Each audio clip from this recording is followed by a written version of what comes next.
Hello students, next हम discuss करेंगे question number 11 from a lot of 30 bulbs है which include 6 defective bulbs है। Sample of 4 bulbs drawn at random with replacement. ठीक है, 4 bulbs आपको निकालने हैं इसमें से टोटल। ठीक है, यानी आपका जो एन हो गया है वो कितना हो गया है, 4 हो गया है। क्लियर है यहाँ तक बात? ठीक है, find the probability distribution number of defective bulb, यानी ये आपका सक्सेस केस है एक तरीके से, है ना। तो अगर मैं फर्स्ट लिखूं यहाँ पर प्रोबेबिलिटी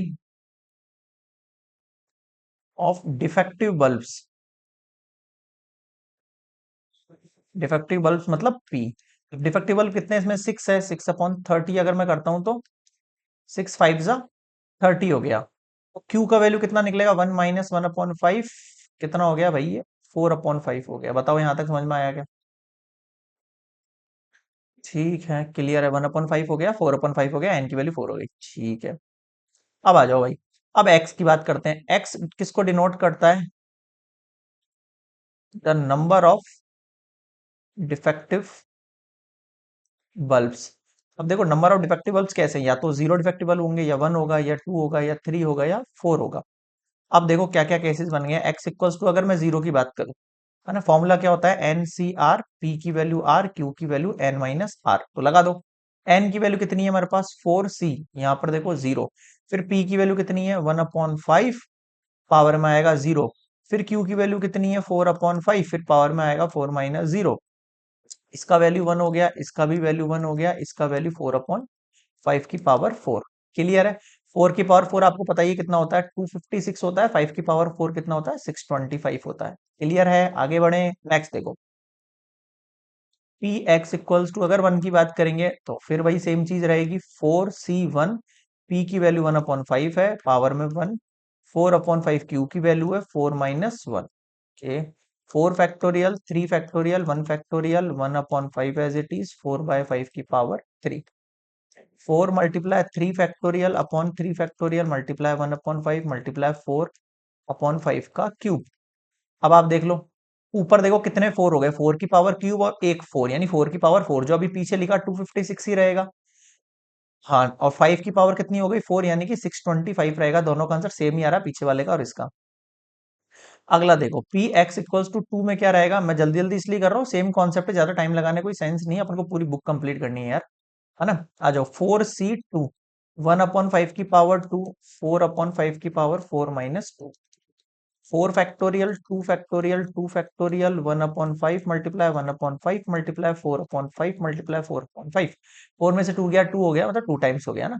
अब 4 फैक्टोरियल मतलब 4 × 3 मल्टीप्लाई 2, और ये 2 × 2। फिर आ जाओ, 4 × 4 है, और नीचे 5 की पावर 4 है। अब देखो 2 × 2 = 4 से ही 4 चला गया, है कि नहीं। अब देखो ऊपर क्या बचा, 4 × 4 कितना हो गया, 16 हो गया। 2 × 3 = 6 हो गया, कितना हो गया भैया, 96 हो गया ये। और 5 की पावर 4 मतलब 625 हो गया ये। बताओ समझ में आया क्या? क्लियर चल रहा है एकदम अच्छे से? आगे देखो, नेक्स्ट देखता हूं मैं यहाँ पर। पी एक्स इक्वल्स टू 3 की बात कर लेते हैं भैया ना। तो 4C3, 1/5, पावर में 3, 4/5, पावर में 4 - 3। कितना आएगा, 4 फैक्टोरियल, 3 फैक्टोरियल, और फिर 4 में से 3 गया, 1 फैक्टोरियल। 1/5, 1/5 और ये ओनली 4/5। 4 × 3 फैक्टोरियल अपॉन 3 फैक्टोरियल, 4/5 की पावर 4। 4 × 4 जा कितना हो गया आपके पास, 16 हो गया। 5 की पावर 4 मतलब 625। बताओ समझ में आया क्या? क्लियर है? आगे देखो, x इक्वल्स टू 4 की बात कर लेते हैं। 4C4, 1/5 की पावर 4, 4/5 की पावर 4 - 4। इसकी वैल्यू 1 होगी, इसकी वैल्यू एज इट इज रहेगी, इसकी वैल्यू अगेन 1 होगी, तो 1/625। बस, अब ये सारी वैल्यूज हो गई आपकी क्या, प्रोबेबिलिटी डिस्ट्रीब्यूशन। कैसे लिखेंगे भाई? नेक्स्ट में लिख रहा हूं मैं, रिक्वायर्ड प्रोबेबिलिटी डिस्ट्रीब्यूशन।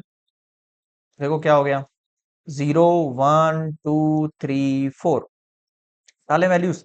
0 से आओ, 0 से है 625, ओ सॉरी 256, 256/625, और इसकी भी 256 ही आ रही थी वैल्यू, है ना, वापस से। ये हो गई है 256/625। 1 की भी 2 की है, 96/3 पर आ जाओ, 16/625। और 4 की आ रही है 1/625। अब बताओ क्या समझ में नहीं आया? क्लियर है? So this is complete exercise 9.3 question number 11। Next मिलेंगे 12 पर। कोई भी डाउट लगे आप कमेंट सेक्शन में बता सकते हैं या फिर मुझे मेल कर सकते हैं gajwakacademy@gmail.com। नेक्स्ट मिलेंगे 12 पर।